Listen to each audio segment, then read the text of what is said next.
My name is Tasha Poinsett. I'm the Colorado director with a nonprofit called the Healing Advocacy Fund. And we are hosting this webinar today with Mental Health Colorado to share a little bit with you about the training process for facilitating with psilocybin mushrooms in Colorado's natural medicine program. I'm just going to share some slides.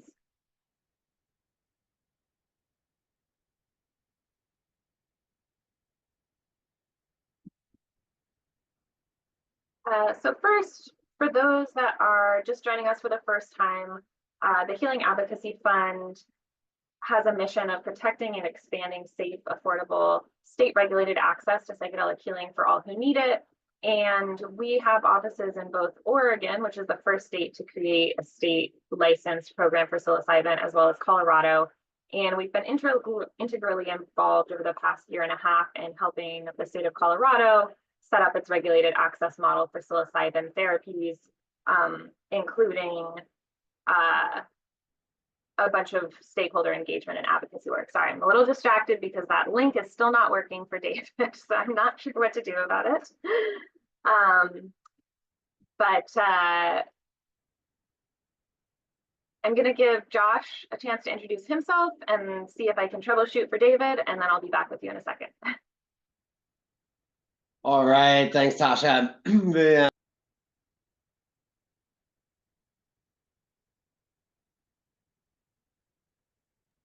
There we go.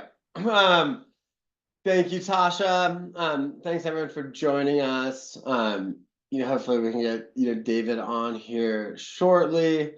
My name is Joshua Capel. I'm an attorney licensed here in Colorado. I've had the privilege of being one of the drafters of the Natural Medicine Health Act, which passed in November of 2022, and I'm also a senior policy advisor at the Healing Advocacy Fund, where I've been working with Tasha on helping to implement this law and working on different regulations. And then I'm also a founding partner at Vicente LLP, and we're a law firm around the country representing all sorts of different actors in new industries, from therapists and medical professionals to tech companies to applicants who want to be a healing center to nonprofits. We're across the board, working with a lot of folks in the emerging industries. I'm really honored to be here and excited for this conversation. A couple of housekeeping things. We will take questions at the end. So if you have questions, you can put them in the chat now so we don't forget, or in the Q&A function. Maybe we'll answer some along the way, but there'll also be time for questions at the end. And yeah, looking forward to this conversation.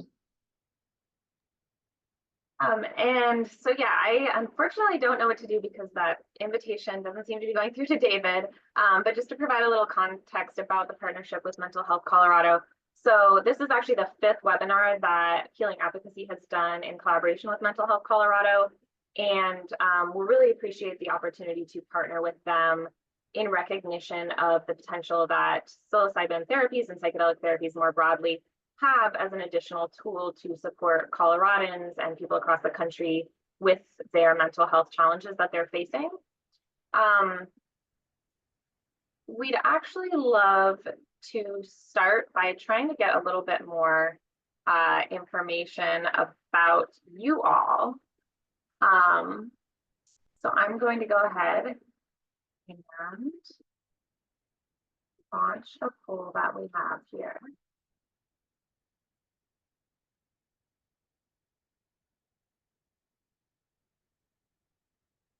All right, so you should all see on your screen a few questions about you. We just really want to get a sense of who our audience is, and in particular, whether you all are intending to participate in Colorado's program for psilocybin, as well as kind of the extent of knowledge you have in regards to psilocybin therapies and Colorado's program for psilocybin therapies. So if you want to take just a minute to respond to the poll, that would be fantastic. Really appreciate you sharing this with us. And then after we've got a few answers in, we will go ahead and share those out. Looks like we've got about 40% that have participated. I'm going to give it another second.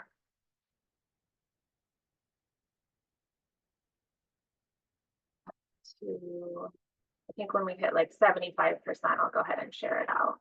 Oh. All right, we just got up to 75. Okay, so I'll give it another second because some of y'all are still answering. Okay. So I've ended the poll. I'm going to share the results out on the screen now. So it looks like about half of those present are licensed mental health or medical providers. That's great to know. 10 out of 64 have past experience, or sorry, licensed in a complementary health modality. Significant number have past experience facilitating or sitting with psilocybin. Great to know that that experience is here as well. And then we've got some research on profit and business professionals. Interesting. Okay, about a third are planning to apply for facilitator license. About a third are considering, and 20% not planning to apply. All right, very helpful to know. And then in terms of your level of familiarity with psychedelic therapies, it looks like it's on the high end, a 4 or a 5, which is great because we don't have a ton planned in terms of background on psychedelic therapies for this webinar session. And between a 3 to a 5 in terms of knowledge of Colorado's program specifically. And we have a lot more on that we'll be sharing today. If there are folks who want to learn a little bit more broadly about psychedelic therapies, definitely urge you to check out the previous 4 webinars we did with Mental Health Colorado, and we can share the link out to those as well when we email you after this session. All right, thank you all. So jumping right in, I'm just going to give really high level an outline of what is Proposition 122. For a lot of you, this is pretty familiar stuff, but just to make sure everyone's on the same page. So in November 2022, Colorado passed Proposition 122, making us the second state in the country to direct the state to create a licensed therapeutic framework for access to psilocybin mushrooms.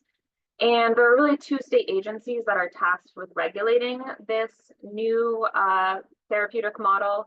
DORA, or Department of Regulatory Agencies, which is going to regulate specifically facilitators. So the bulk of the conversation today is going to focus on DORA and their regulations. And then DOR, the Department of Revenue, which will regulate and license all of the businesses. So healing centers where the sessions with psilocybin will occur, cultivation and lab testing. That last one in conjunction with Colorado Department of Public Health and Environment.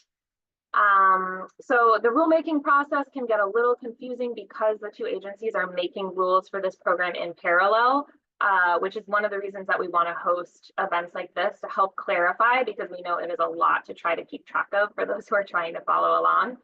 So we are here to provide resources to help you better understand and navigate all of this. And then one thing we always like to note, Proposition 122 is not a dispensary model, so it remains illegal to sell any of the natural medicines, including psilocybin mushrooms, for unsupervised use unsupervised consumption. So what is made legal under Proposition 122 is this therapeutic model, which really has 4 major components to it. The first step in the process for someone looking to seek access is to reach out and do kind of an informal inquiry with a licensed facilitator or a healing center, who will then send them a safety screen that is designed to flag any health risks that might indicate that somebody is at higher risk from psilocybin, whether psychologically because of mental health conditions they might have, or from physiological risks.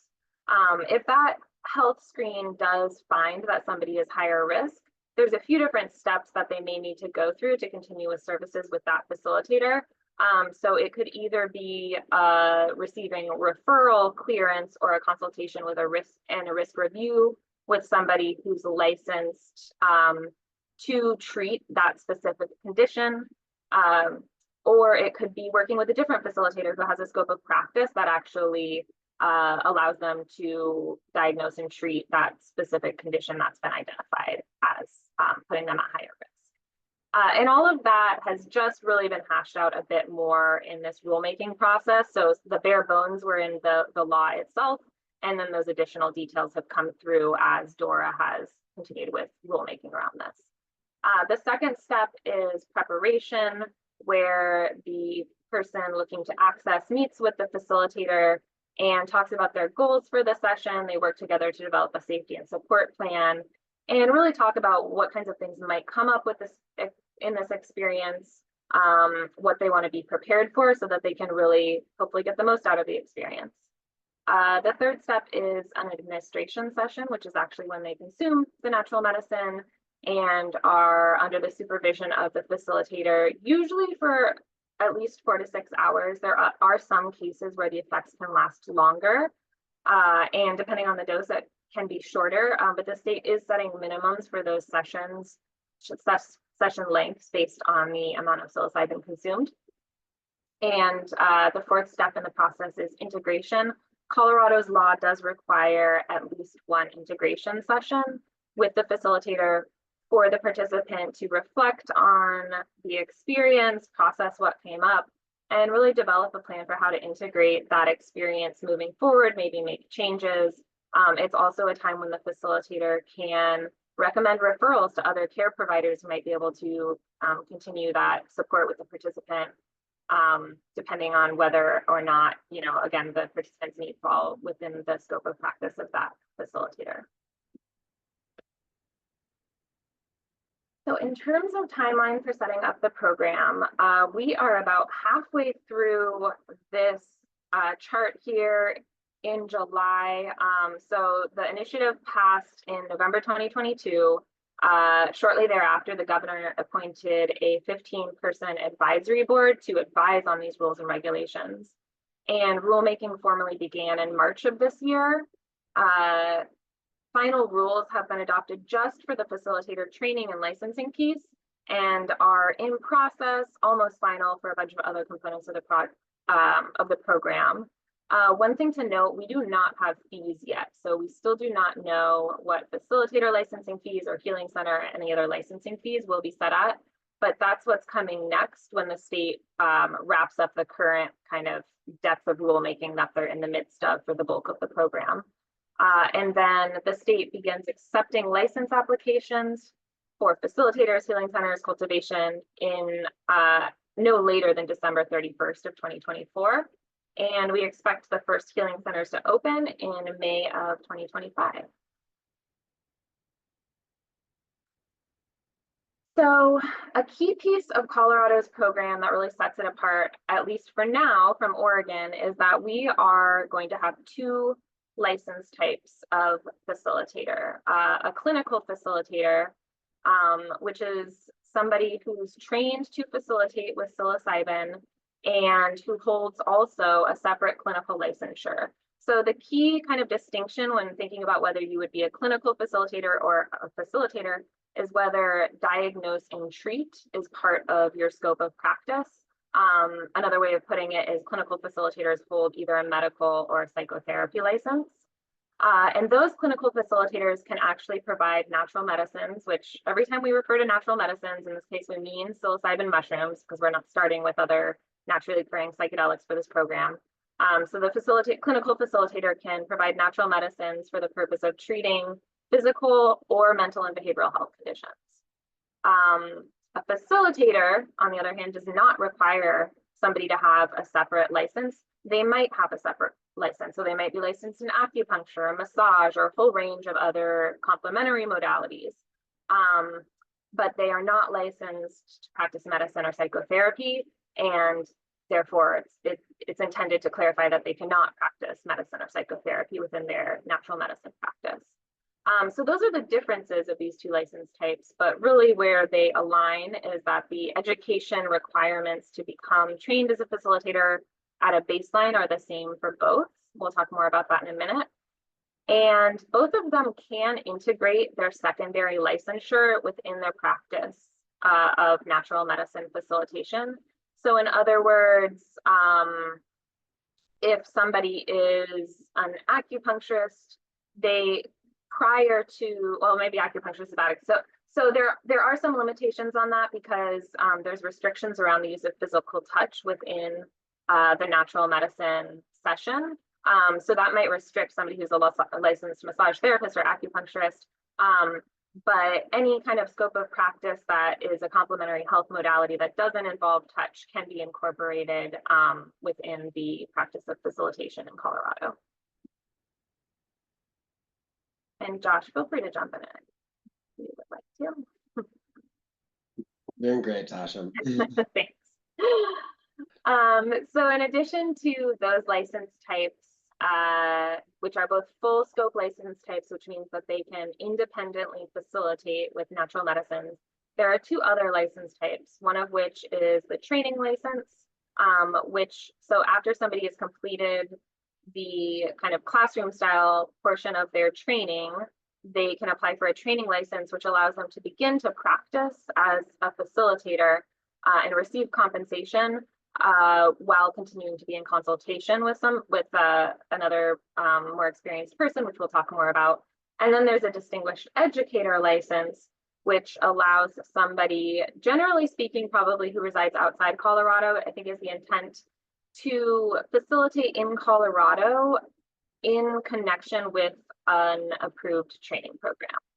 Yeah, and a couple just clarifications. A lot of people on their licensing path will have to get a training license at some point unless they can, prove experiential requirements. And then the distinguished educator, really the purpose of that is that there's less requirements than a facilitator, but it allows, someone to provide facilitation as part of training, and very limited to, their role in a training program. And I think the goal with that too is to allow a broader array of people to participate from outside of Colorado in training, recognizing that there's also other cultural contexts in which facilitation occurs, and hoping to bring that to bear, as well as potentially people from Oregon and other parts of the country.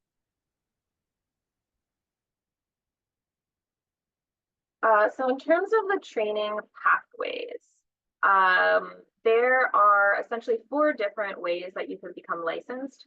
All of them are based around this original licensure piece, which essentially establishes what is the baseline training and experiential requirements that we want everyone who facilitates in Colorado to have. So that's really what to refer to in terms of looking at the competencies that they're going to be looking for. But there are accelerated options for people who have pre-existing training and experience, as well as a portability option, which right now would only apply to facilitators licensed in Oregon, because Oregon is the only other state that has a licensed profession for psilocybin facilitation. And I will hand it over to Josh to talk about this all in a bit more detail. Yep. Thank you, Tasha. And thanks, everyone. One thing on the portability licensing requirements is, it does only apply to right now to individuals who are licensed as facilitators in Oregon. And then there's a key requirement that you had to have been licensed for a year before you can transfer that over. And then we'll talk both about the accelerated legacy and the accelerated clinical pathways here in a little bit. So overall, to become a facilitator or to become a clinical facilitator, there's really these 4 components. There's 150 hours of didactic classroom style training. 50% of this has to be live. 50% of it can be asynchronous. I always mess up that word. And then you have 40 hours of supervised practice or practicum. And then you have 50 hours. So after the 40 hours of supervised practicum, the individual then, can practice with the training license. And then with that, there's another 6 months or 50 hours of consultation. And we'll talk a little bit more about, each of those in details. And then everyone needs basic life support certification as well. Here's just an overview of what the Colorado classroom hours look like. Notably, the ethics and Colorado natural medicine rules and regulations, that 25-hour module will be required of everyone, even if there is, some form of accelerated pathway. This training is similar to, but different than Oregon. And so, for folks who may have gone through a program that meets Oregon's requirements and they haven't got a license yet, there's a potential that training program might be able to add on the classes needed and then certify that individual if they've met the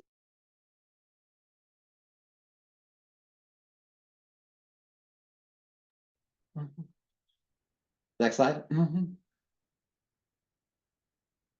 right. So after the classroom, which can be virtual, 50% needs to be live, you then move to the practicum. This is a 40 hours of practicum. At this point, though, individuals are allowed to get a training license. And a training license in the state of Colorado is good for 2 years. Provided, it's good for 2 years or when you finish your training. The 40 hours practicum, requires 30 hours of direct experience, more specifically like in an administration session. That's where someone's under the influence of natural medicine. The practicum, that direct experience can be as a co-facilitator, as an observer, as a participant. There's also documented meetings. You have to document meetings with your supervisor. The licensed supervisor, well, the supervisor has to be licensed as a facilitator after March 2025, but they do have to qualify as a facilitator before that. And there's some, paths where a distinguished educator can also be a supervisor, for this practicum requirement, or, practicums in Oregon are permitted. And then, as I mentioned, a training license is likely required depending on like where you are, if you're co-facilitating versus observing versus personal experience, but it's still a little unclear exactly when the training license is required with the practicum. And then after the practicum, then with the training license, individuals are allowed to practice and they're allowed to receive compensation for facilitation. The idea of this consultation period, is to allow, facilitators, or I guess like training licensees, to be able to work with their peers and a supervisor and explore real world issues that may arise. Whether it's around non-directive touch, non-organized states, self-care, ethics. These are different competencies that are built into the regulations to make sure that like through this consultation period, there's true value provided to the trainees and that they're ready to then become a facilitator. And the consultations with the supervisor, can be virtual. I think what everyone's thinking is you're meeting, once a week on Zoom with up to 10 people, sort of like talking about your practice that week and, and going through these, particular topics.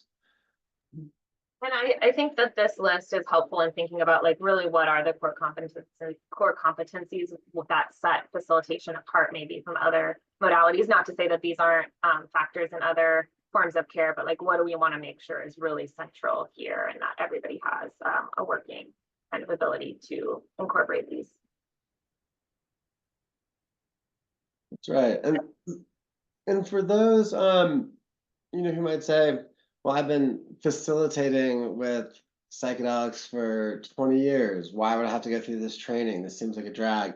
The state, wants the legacy facilitators to come into the process, and they try to make a very easy pathway to come in. So if you've been practicing, facilitation, over a 2-year period of at least 40 sessions, 200 hours, then you can waive all of the requirements from the training requirements to the experiential practicum requirements and the consultation requirements, except you still have to do this 25-hour module on Colorado ethics and rules.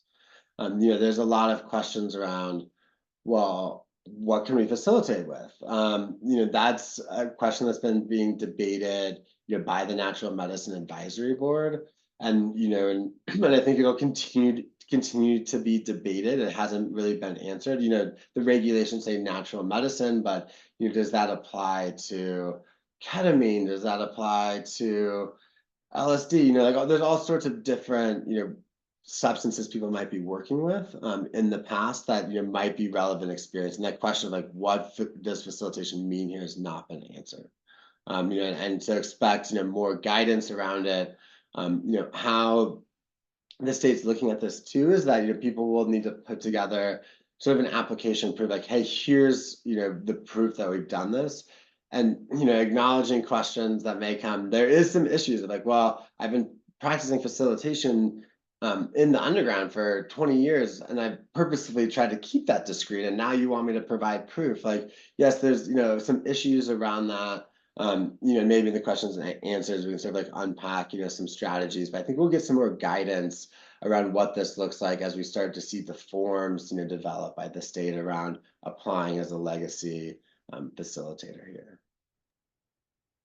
Gosh, yeah, and I just want to reiterate that the guidance that we're hearing from the state is really that if somebody has the experience, they have the knowledge and skills, the state does want to support them in being able to get licensed through this pathway. So really what we're hearing is like, send us your materials. We'll consider a broad range of different pieces of evidence. And some of the different items we've heard the Natural Medicine Advisory Board mention in their recommendations are personal statements, like narrative statements about your kind of values, your work that you've been doing, how you approach it, along with maybe statements from people that you've worked with in the past, teachers, mentors that you've worked under, or in a training context, things along those lines that can really corroborate from other people's perspective that you do have that training and skill set. And so, again, like Josh said, more guidance to come. I think the only other piece that maybe is worth mentioning here is that what we're hearing is that when somebody submits their initial application, they will have up to a year to remedy any pieces that are missing. So if you submit it and there's kind of one thing that there's not quite enough evidence, they won't just reject the application. They'll come back and say, hey, you're missing this piece. Can you provide something and give you a chance to fill in the blanks there? So we do feel positive about the state's willingness to kind of work with and try to support people in this being a real option. Yeah, and I guess to add one more thing to it, both the state and myself is like really hoping that those who, have experience facilitating step into this role and become the supervisors and the trainers of, the new class of facilitators that will apply. So, kind of just to double down on what Tasha said, the state's really hoping, that legacy facilitators will apply and really wants to work with them and expedite, their licensure. Next slide, Tasha. Accelerated pathways for on the clinical side. So this is for those who hold a secondary license, a specifically enumerated secondary license that's in the medical or behavioral health field, with some limitations. And if you hold a secondary license, you can petition the state and say, hey, part of my training actually does overlap on trauma or indigenous ways. Or and Tasha, can you go back to the didactic training slide for a second? Yeah, and so you might say, hey, some of my training has been about suicide, and I don't need to take that particular class, or your physical and mental health, and say so you can make this case that your prior training would meet certain requirements on the didactic training hours. And you can go back forward again, and you can also make the same case around your experience. And this is like another open question of like your experience, like potentially working with ketamine, or maybe it's like clinical trials with psilocybin are also equivalent to the practicum or to the consultation period. So the state again, here is like trying not to be repetitive and to require people to take classes that they don't need, or that they might even be experts in those fields. And they really want people to come in and participate. Again, there's a minimum 25-hour module on ethics, on Colorado ethics and the rules, so that applies to everyone. You can't get out of it. But yeah, this is the accelerated clinical path. It is a case-by-case petition to the director. And what I recommend there is when people look at like the potential coursework of what's required, they should look at their own prior educational experience, training, and piece that together in a way that's like really digestible for the divisions. So it's like, oh, like it makes sense that you shouldn't have to do this 40-hour practicum requirement because you've been supervising people, and maybe it's yeah, you've been supervising people with ketamine, maybe. We'll see if ketamine counts, for the last 20 years or 2 years, whatever it might be. So the accelerated clinical is, another path. Next slide, Tasha. Oh, and you're on mute if you want to add anything. My bad. So I just wanted to jump in quickly, and you touched on this, Josh. It really is directly presenting this to the state, which I think is a distinction from Oregon's accelerated option, where a training program could waive certain requirements. So this is more like you compile all of your training and show it to the state, and they'll either make a decision yes or ask you for more, evidence of something, and then you have time to complete it. I think an outstanding question sort of is like, will training programs get set up that are responsive to this? Because if a training program only offers kind of an all or nothing approach, it might be tricky for you to just like fill in certain gaps. Alternatively, if there's any training program folks on the call, there might be opportunities for training programs, say, to create something that really meets the things that aren't covered in a clinician's kind of training and have an accelerated option. So I think we might see that, but we don't know for sure how that's going to be structured on the part of the program. I think that's right. And there's one question I want to answer, because is around this, just like the director. In this case, it is, the director of the Office of Natural Medicine who's going to determine, whether someone's experience or prior work is substantially equivalent.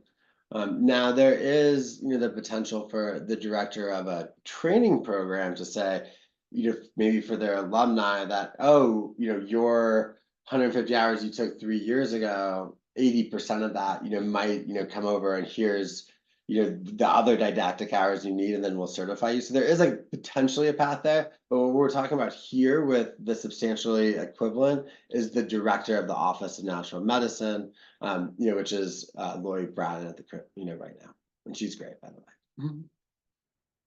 way.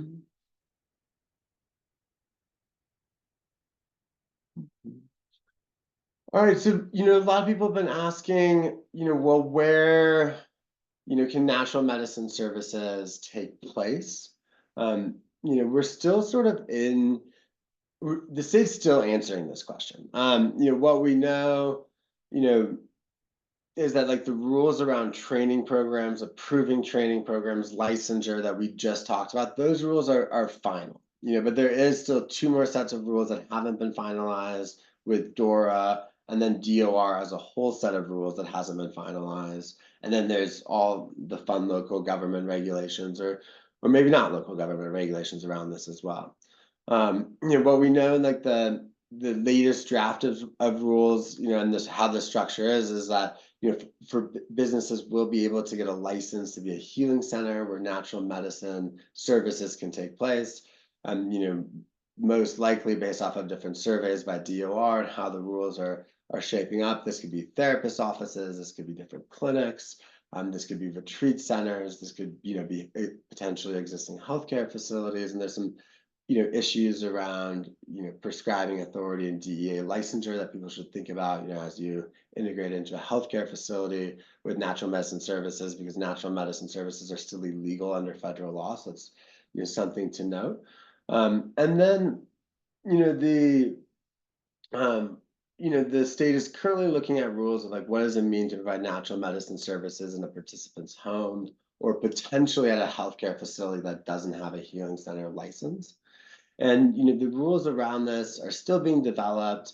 It is really critical for homebound patients, for those who live far away from a healing center, to lower the cost of entry for facilitators. But there are a number of different safety requirements that the state has been looking at, including making sure no one under the age of 21 is there, making sure that the facilitator goes in advance to do a safety check to make sure there's no weapons or drugs or animals, and then there's also, proposed requirements that if someone goes into someone's home, there needs to be 2 facilitators, or the administration session needs to be taped.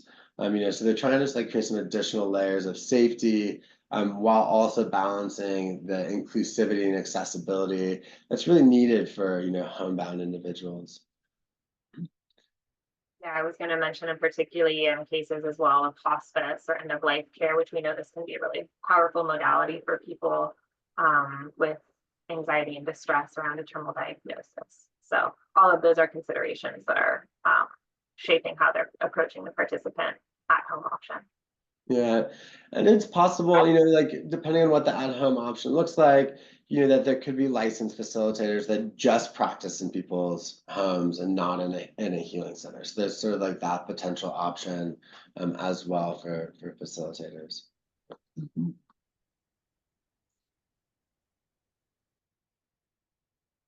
Yeah, so training program applications are live right now. We've heard a rumor that maybe there's been 5 applications in to date. I mean, the state's starting to give out some pre-approvals.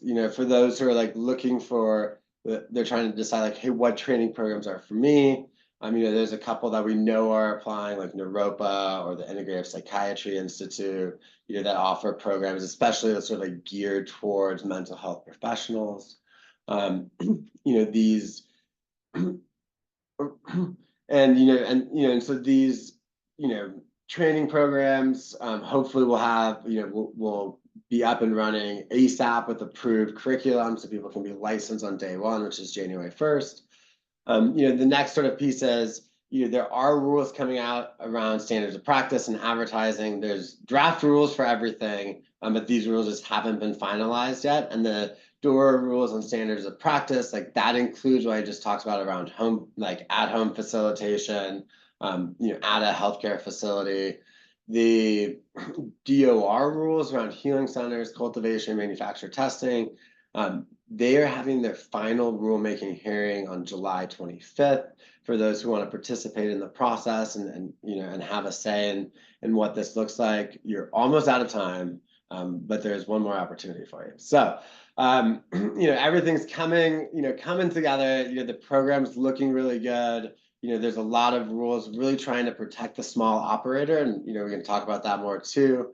But looking at time, and wanting to leave plenty of time for questions, we can move on to the next slide or start answering questions, Sasha, wherever you want to go. Oh, well, I threw in a bonus slide, but I'm not going to get too into it.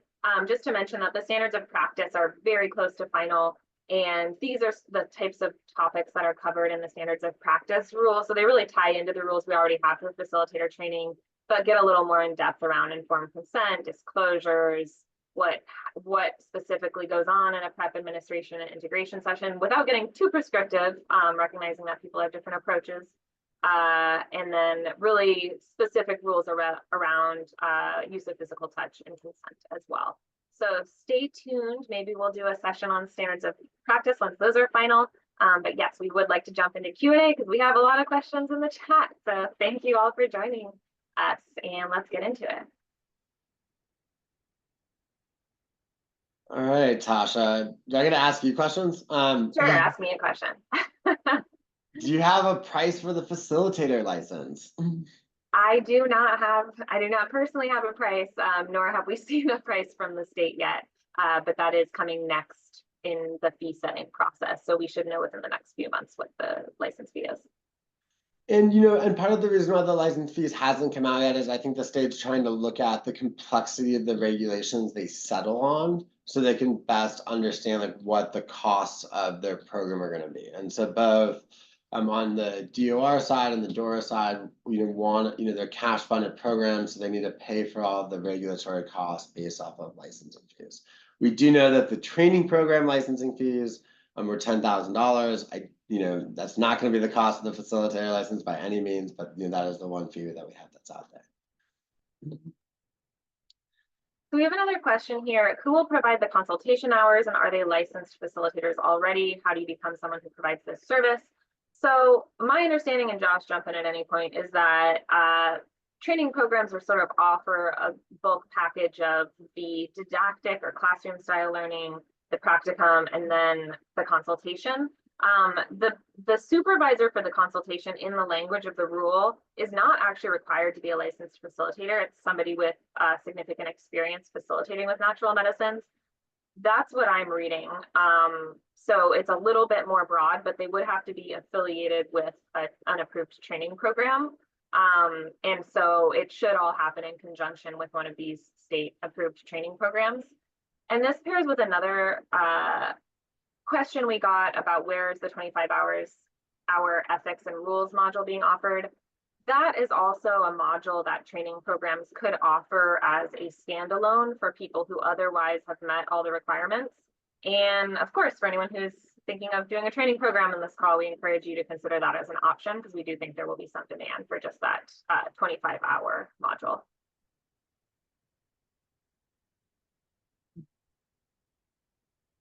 I'll take a question that's really interesting around how many sessions for prep and integration will be allowed and not considered psychotherapy. This is a very complicated question of like, when does integration end and potentially psychotherapy begin? The state, right now, I think everyone's like still answering that question and still trying to figure it out. There's not like a limit to like how many integration sessions someone can have. But I do think, but there is the prohibition on facilitators from practicing psychotherapy. And so, where is that line? I think will be like become more clear over time. Right now it appears, but everyone, not legal advice. Everyone should, go talk to their own lawyer or talk to their own regulatory agencies. But it appears, when people stop talking about like integrating natural medicine, when they stop talking about the actual administration session, and they just start talking about, their life overall, you might sort of like spend, take a step into the psychotherapy space. But it's a pretty, it's a really good question, and one that like, the answer will become more clear over time. I want to jump in on a question that I think hints at a little lack of clarity. That might be our fault a little bit. So there's a question of if somebody should wait to do a state approved program. Oh wow, the question just disappeared. Sorry. Okay, well, I don't know what happened there, but I just want to clarify that there is no state training program. There's only state approved training programs. And so existing programs such as Naropa can and most likely will seek approval from the state. The state itself is not going to be offering training directly, though. There may be universities such as University of Colorado, Denver, and others that will offer training that are state universities, but not from DORA itself. So just want to be really clear on that.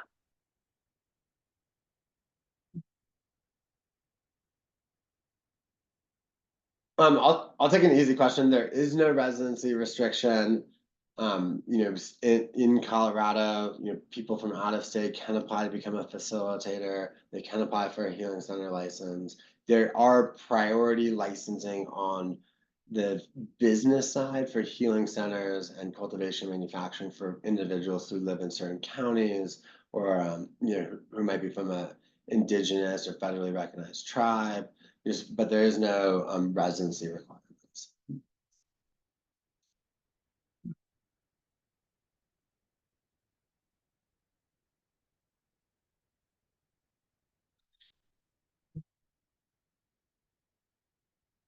Let's see.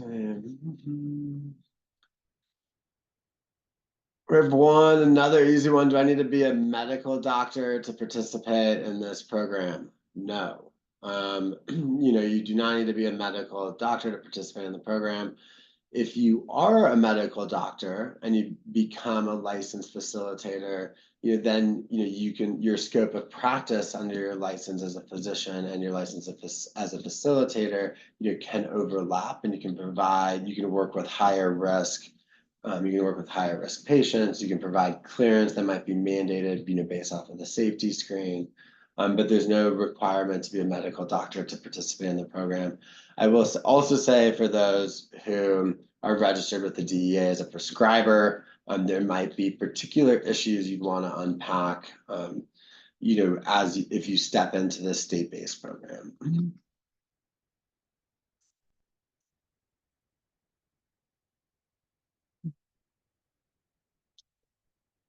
Tasha, on mute.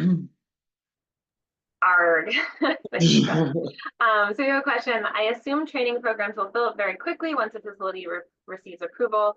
Will any of the training programs be able to accept applications pending approval of their programs? So this is a little tricky. What we know for sure is that training programs cannot advertise themselves as a state approved training program until they have full approval. There is some gray areas too. They could start, they could launch a cohort and seek approval as long as they don't tell any of the students that are enrolling in their program, hey, this is going to be approved by the state of Colorado, because they wouldn't be able to say that for sure until it is approved. And there is a pre-approval process too. But that might allow training programs to talk about being pre-approved.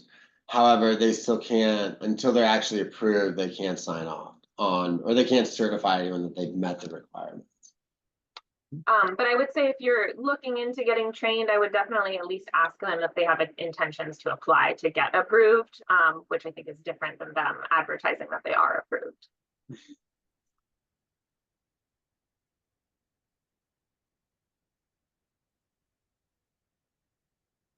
The rules are available publicly. I posted those. I posted some links in the chat.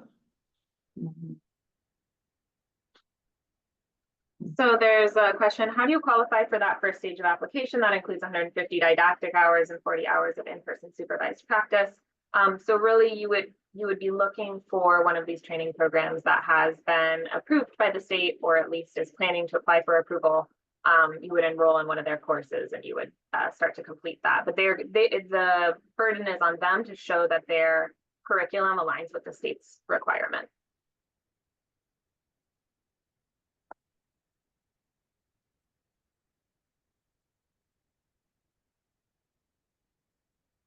Let's see. We have Lisa from the Chonga Institute. Who is also providing consultation for trained licensed practitioners and clinicians. I have a question here, Josh. Yeah. Somebody has a question that I want to answer. Would experience at Zendo projects, safe space at festivals for people in altered states be able to be applied to any hour requirements? So this is a great question. And we've definitely advocated for participation in like peer support groups and things along the lines of Zendo project to count. It looks to me, Josh, like they would at least count for the continuing education piece. Do you have any further thoughts there in terms of the experiential component? Yeah, I mean, I think it's a really good question, and thanks for your work at Sendo. It's a really important project. Under the potentially like accelerate, like on the legacy healing side, I guess there's a question of like, would, that sort of work like count as facilitating a session? Would it count as direct experience? I think it's an open question. I don't have a clear answer. It doesn't fit directly into what the state's asking for, but I know the state, is really wanting to work with people. Yeah, and I guess that's a good point, Josh. I do think for somebody who is applying for that accelerated pathway as a legacy facilitator, if they've done the Zendo training, if they've provided safe space at festivals, I definitely think that that's something they should include when they send in their materials. And it's something that would be considered by the director, most likely, I can't say for sure, of course, amongst the other pieces of evidence that they're submitting to show this kind of bulk of experience that they have and training that they have.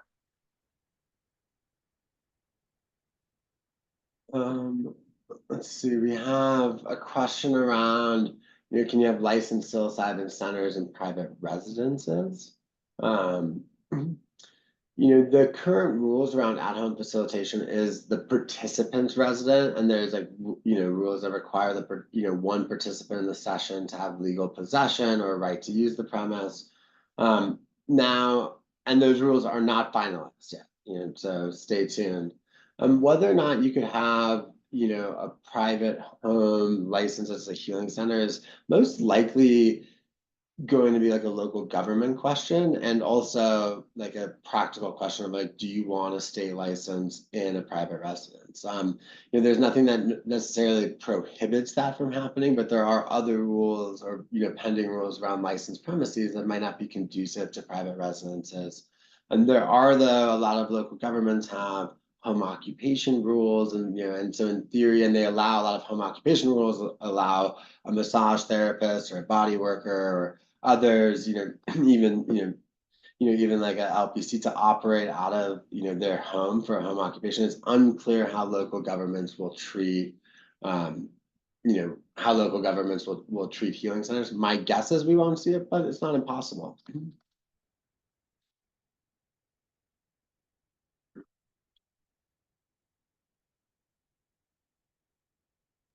Just want to say we've answered 15 questions. We have 34 open questions.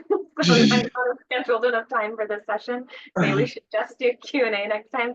But we'll try to get as many of these as we can. And this is also really helpful because it helps us think about resources we can put out afterwards if there are common themes that folks want covered.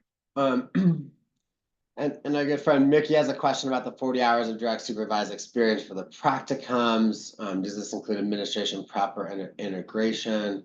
It's supposed to be 30 hours or supposed to be administration based.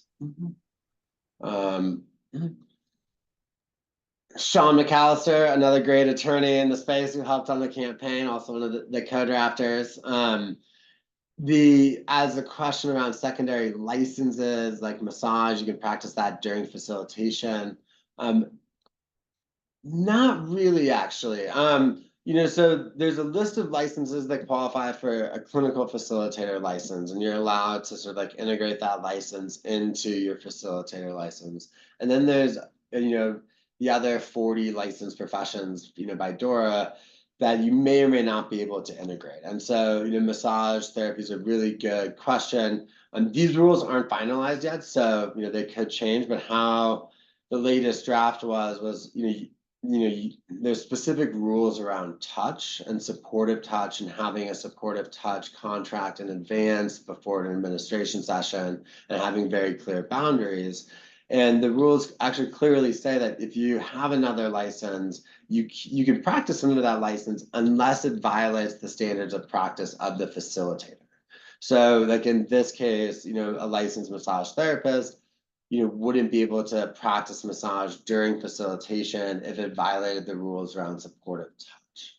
Now that doesn't mean after a facilitation session, after an integration session, there couldn't be a separate engagement with the massage therapist. Nothing limits that, but actually during facilitation, that could be problematic. Based off of the latest draft of rules, those rules are not final yet. And I know, Tasha, you might have something on the supportive touch side as well.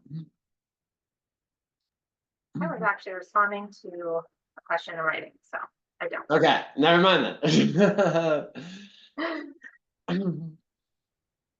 The licensed facilitators prevented from providing services in personal use space. This is a great question that is unanswered right now.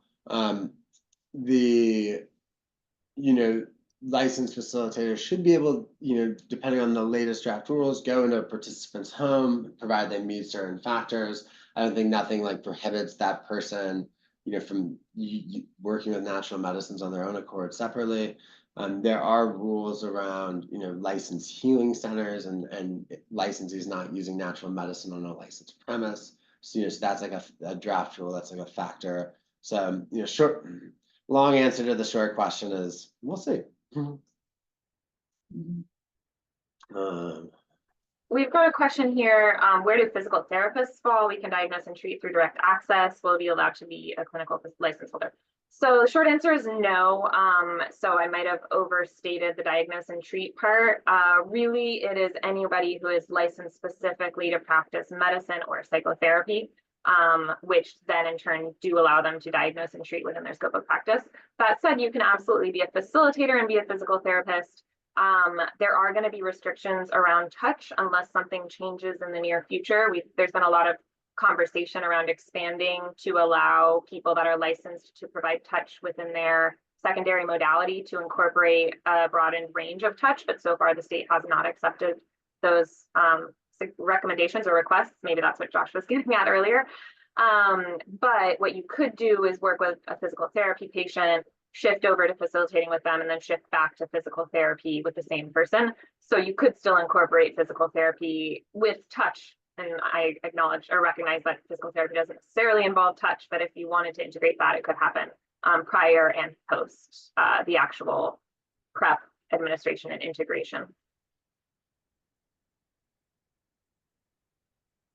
Candidate licensees at this time are not eligible to apply for clinical facilitator licenses until they are officially licensed. So if you're a licensed professional counselor candidate, you can get a facilitator license. You just can't be a clinical facilitator until you're actually a licensed professional counselor.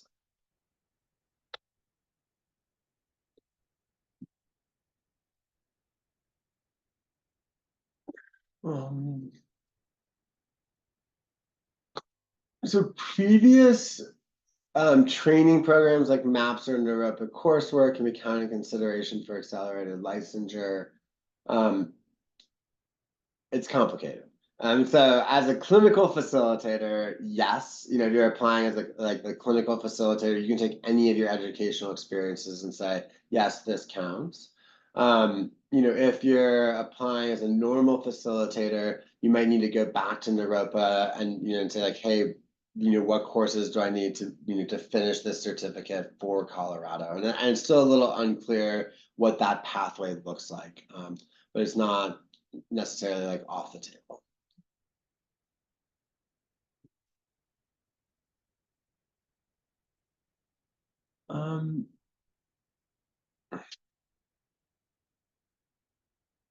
More information about opening a healing center, check out the Department of Revenue's website.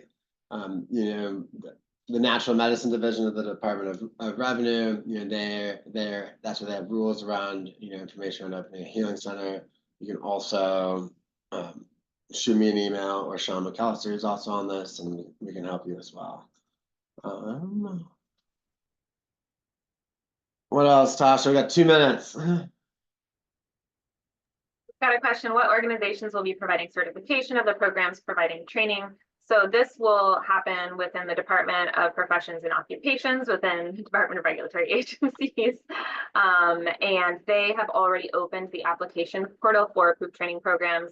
And we have heard, as Josh mentioned, rumors that 5 training programs have already applied. Registered psychotherapists are not included right now in the clinical facilitator license. It is like being a licensed professional counselor, not registered psychotherapist.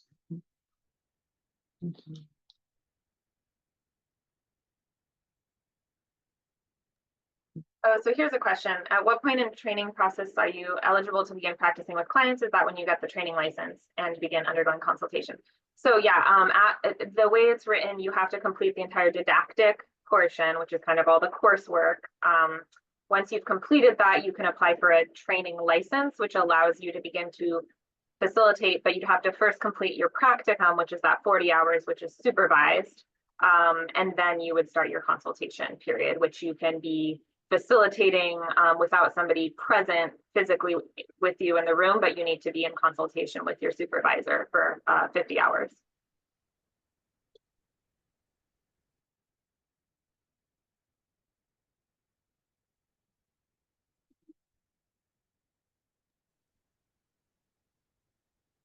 So I do want to call out that we are at time, and I apologize to the 33 questions that we have not gotten to.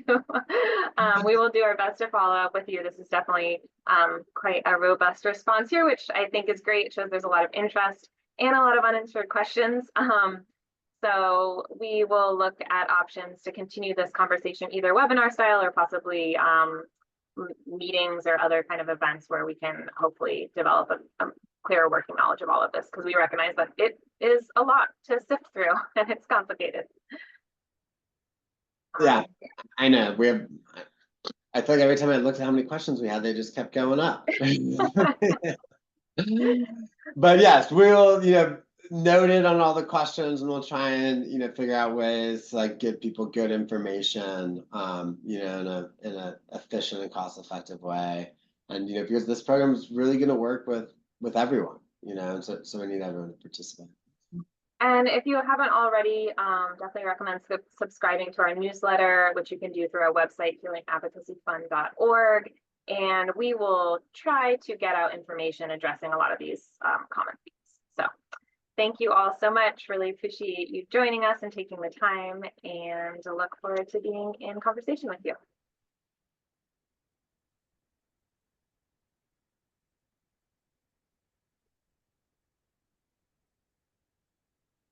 Is it just us now? Or are we, no, we're still recording. So,